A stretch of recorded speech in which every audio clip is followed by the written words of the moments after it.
علم کو ذمہ داری سے استعمال کرنا۔ جیسے جیسے ہم بائبل کے علم میں بڑھتے ہیں، ہمیں اس علم کو محبت اور ذمہ دارانہ طریقے سے استعمال کرنا چاہیے۔ میں راشد یونس ہوں۔ ہم جانتے ہیں کہ کرنتھیوں نے پولوس کو ایک خط لکھا تھا۔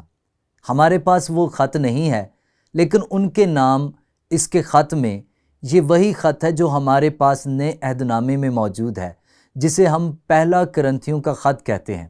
وہ ان سوالوں کا جواب دیتا ہے، اور یہ سوالات نعروں کی صورت میں ہمارے سامنے آتے ہیں، اور ہم ان میں سے کئی دیکھ چکے ہیں۔ اور ویسے اپنی بائبل میں آپ دیکھیں گے کہ یہ نعرے اقتباسات ہیں، جس کا مطلب ہے کہ مترجمین سمجھ چکے تھے کہ یہ نعرے تھے، اور یہ کہ یہ واقعی ان سوالوں کی نمائندگی کرتے تھے جو کرنتھیوں کی کلیسیا پولوس رسول سے پوچھنا چاہتی تھی۔ پھر جب آپ پولوس کے جواب یا اس کے نقطہ نظر تک پہنچتے ہیں تو مترجمین نے اسے علامت اقتباس یا واوین میں نہیں رکھا، لہٰذا یہ نعرے واقعی بائبل کے متن میں بیان کیے گئے ہیں۔ اور یہاں میں صرف نعروں کا جائزہ لوں گا، یہ ہمیں ایک اچھا جائزہ دے گا۔ یہ ہمیں باب نمبر 6 پر واپس لے جاتا ہے، جہاں ہمیں پہلا نعرہ ملتا ہے، اور وہ یہ ہے: سب چیزیں میرے لیے روا تو ہیں۔ لیکن غور کریں کہ پولوس نے اس پہلے خط میں اس نعرے کا کیا جواب دیا۔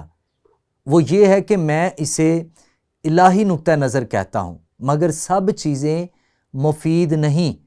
اب آپ کو یہ ذہن میں رکھنا ہوگا کہ یہاں ان سوالوں کے سلسلے میں ایک سیاق و سباق موجود ہے جو کرنتھس کی کلیسیا نے پولوس سے پوچھے ہیں۔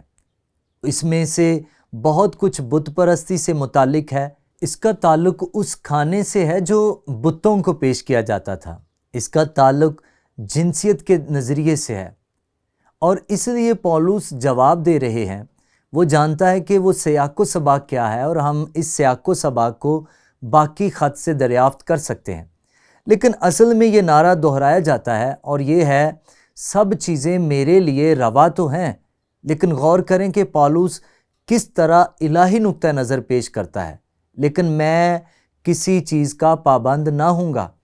اور اگر آپ پورے سیاق و سباق پر نظر ڈالیں تو آپ دیکھیں گے کہ نشہ یقینی طور پر کرنتھس ثقافت کا ایک حصہ تھا۔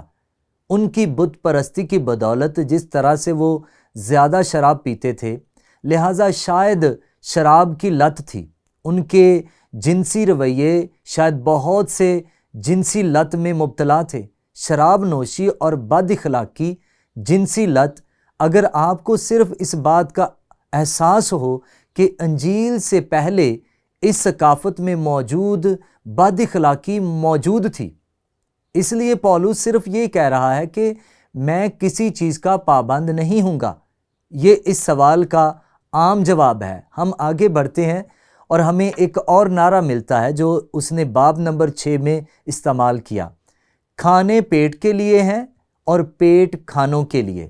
پولوس نے کہا، ہاں یہ ایک حد تک سچ ہے، لیکن خدا اس کو اور ان کو نیست کرے گا۔ دوسرے لفظوں میں تم مر جاؤ گے، اور اگر آپ نہیں کھائیں گے تو آپ مر جائیں گے۔ لیکن دیکھیں، جب وہ اس خاص نعرے کے بارے میں بات کرتے ہیں تو وہ کچھ اس سے زیادہ اہم چیز کی طرف اشارہ کر رہے ہیں، اور اس کا تعلق جنسیت سے ہے۔ بنیادی طور پر وہ کیا کہہ رہے ہیں: اگر ہمیں کھانے کے لیے خوراک کی ضرورت ہے تو ہمیں زندہ رہنے کے لیے جنسی تعلق کی ضرورت ہے۔ اور پولوس بعد میں کہہ رہا ہے، نہیں، یہ صحیح نہیں ہے۔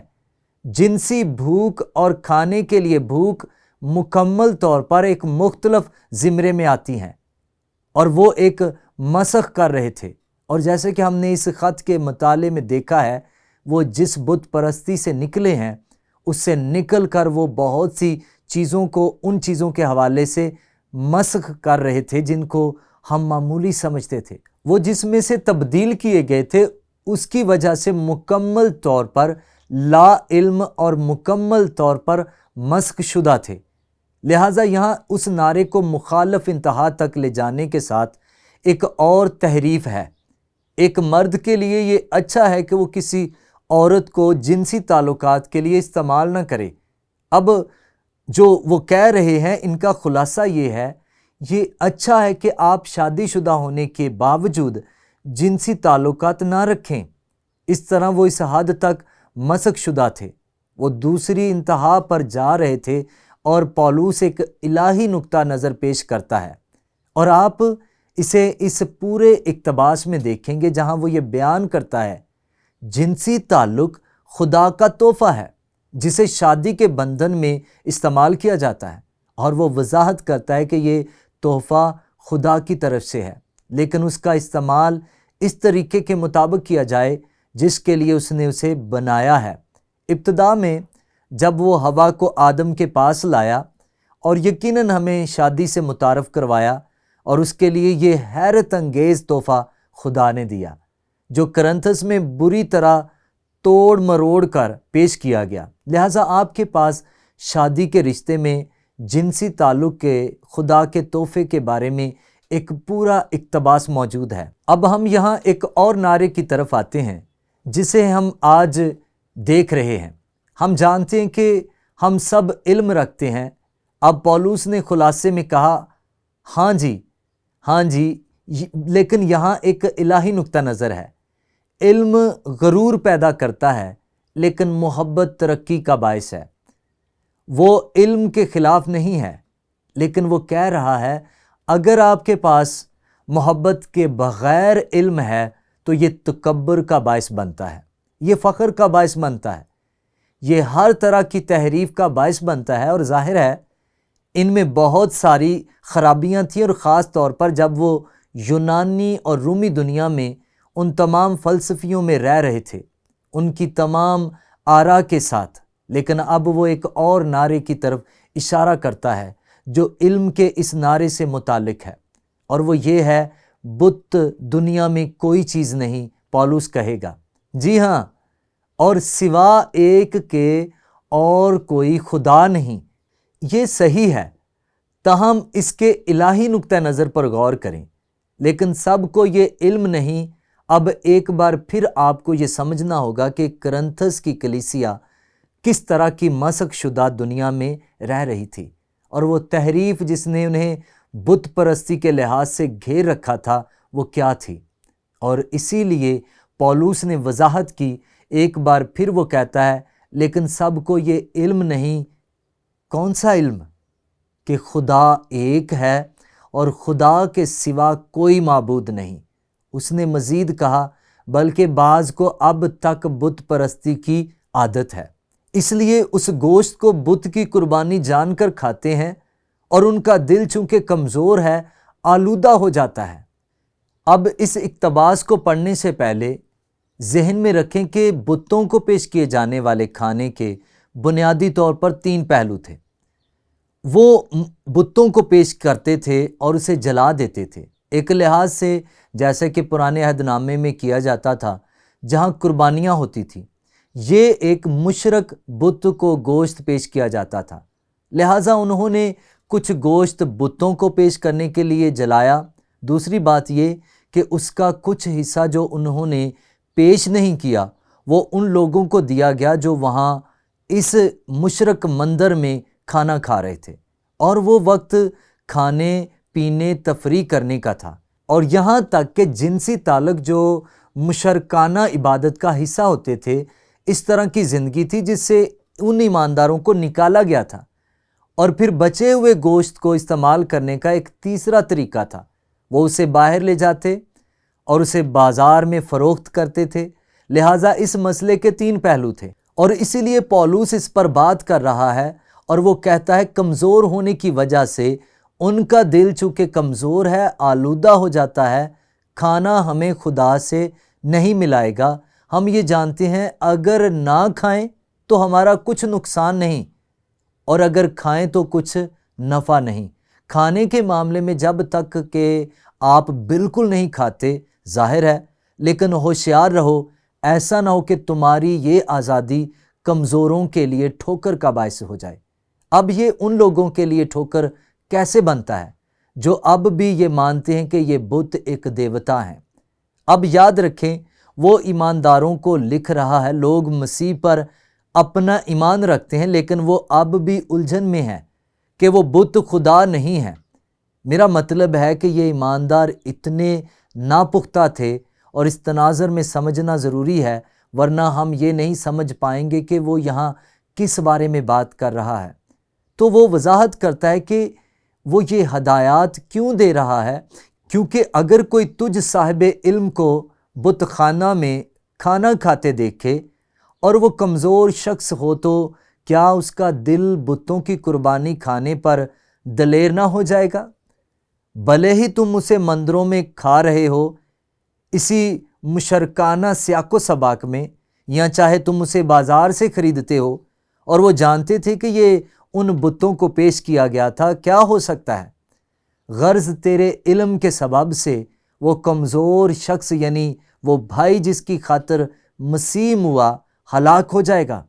جی ہاں، تم جانتے ہو کہ بت خدا نہیں ہے، لیکن ان ایمانداروں میں سے کچھ ایسے بھی ہیں جو ابھی تک الجھن کا شکار تھے، اور اسی لیے پولس کہہ رہا ہے، ہوتا یہ ہے کہ یہ شخص واقعی نہ صرف بت کو پیش کیا جانے والا گوشت کھا سکتا ہے، اس مندر میں بیٹھے ہوئے جہاں گوشت پیش کیا جاتا ہے، جلایا جاتا ہے، اب یہ پیش کیا جا رہا ہے، بچا ہوا کھانا، اور وہ تمہیں شراب پیتے اور نشے میں دیکھ رہے ہوں اور اپنے آپ کو غلاظت سے بھر لیں اور آگے بڑھیں اور مشرکانہ عبادت میں جنسی بد اخلاقی میں حصہ لیں، بہت جلد وہ اپنے گناہ میں واپس گر سکتے ہیں۔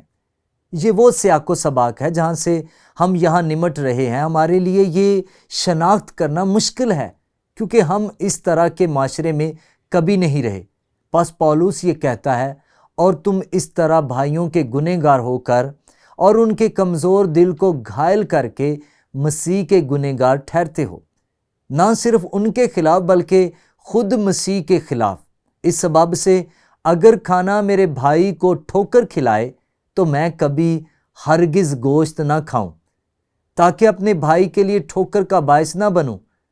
اب پولس یہ نہیں کہہ رہا میں کبھی گوشت نہیں کھاؤں گا، سیاق و سباق یہ ہے کہ میں وہ گوشت نہیں کھاؤں گا جو ان بتوں کو پیش کیا گیا ہے، اگر اس سے میرے بھائی یا بہن دوبارہ گناہ میں گر سکتے ہیں۔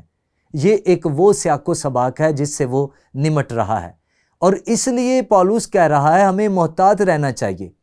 اور اگر ہمارے پاس علم بھی ہے تو ایسے لوگ بھی ہیں جن کے پاس صحیح علم نہیں ہے، اور ہم ان کے گرنے کا سبب بن سکتے ہیں، یا ناکام ہونے کا، یا ہولناک گناہ کا ارتکاب کرنے کا، اور ایسا کرنے میں ہم یسوع مسیح کے خلاف گناہ کر رہے ہیں۔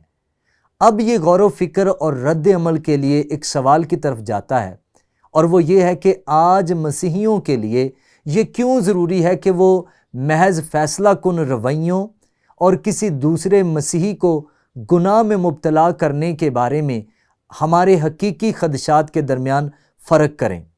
اور اس کے بارے میں دلچسپ بات یہ ہے کہ کچھ مذہبی گروہ اور کچھ مسیحی ہیں جو صحیح اور غلط کے بارے میں اپنی رائے رکھتے ہیں، اور بنیادی طور پر وہ آپ سے جو کہتے ہیں وہ یہ ہے، آپ جو کچھ کر رہے ہیں وہ مجھے پریشان کرتا ہے، اور پولس اس کے بارے میں بات نہیں کر رہا۔ یہ ایک فیصلہ کن رویہ ہے، میں آپ کے کام سے متفق نہیں ہوں اور اس لیے مجھے یہ پسند نہیں ہے، اور آپ میرے لیے ایک رکاوٹ بن رہے ہیں۔ کسی کے لیے ٹھوکر بننا اس کو گناہ کرنے پر مجبور کرنا ہے، اس کا گناہ میں گر کر تباہ ہو جانا ہے۔ بدقسمتی سے گزشتہ برسوں کے دوران بہت سارے مسیحی موجود ہیں، اور میں اس میں اور اس کے ارد گرد رہا ہوں، جہاں ہمارے گنہگار پس منظر کی وجہ سے ہمارا دل کمزور ہے، اس لیے ہم نے اپنے لیے پابندیاں عائد کر رکھی ہیں، اور پھر ہم اسے پیش کرتے ہیں اور مطالبہ کرتے ہیں کہ ہر کوئی اس چیز پر پورا اترے جو ہم اپنے کمزور دل کی وجہ سے نہیں کرتے، اور یہ کسی کا فیصلہ کرنا ہے۔ اور پولس رومیوں کے باب نمبر 14 اور 15 میں اس کا ذکر کرتا ہے، ہم ایک دوسرے کا فیصلہ کرنے کے لیے نہیں ہیں۔ لہٰذا ہمیں واقعی یہ سمجھنے کی ضرورت ہے کہ ٹھوکر کھلانا اصل میں کیا ہے۔ جب ہم کسی دوسرے مسیحی کو ٹھوکر کھلاتے ہیں تو ہم انہیں گناہ میں مبتلا کر دیتے ہیں، یہاں تک کہ خود کو تباہ بھی کر سکتے ہیں۔ اپنے مشرکانہ طرز زندگی میں واپس جا کر اپنی لت میں واپس جا کر، اپنے گناہ سے بھرے ہوئے رویے میں واپس جا کر۔ تو یہی وہ سیاق و سباق ہے جس سے ہم یہاں نمٹ رہے ہیں، لیکن حقیقت یہ ہے کہ یہ اصول اب بھی موجود ہے جو اس اقتباس سے نکلتا ہے۔ مجھے ایک بار پھر اس اصول کا اشتراک کرنے دیں۔ جیسے جیسے ہم بائبل کے علم میں بڑھتے ہیں، ہم اس علم کو محبت اور ذمہ دارانہ طریقے سے استعمال کرنا ہے۔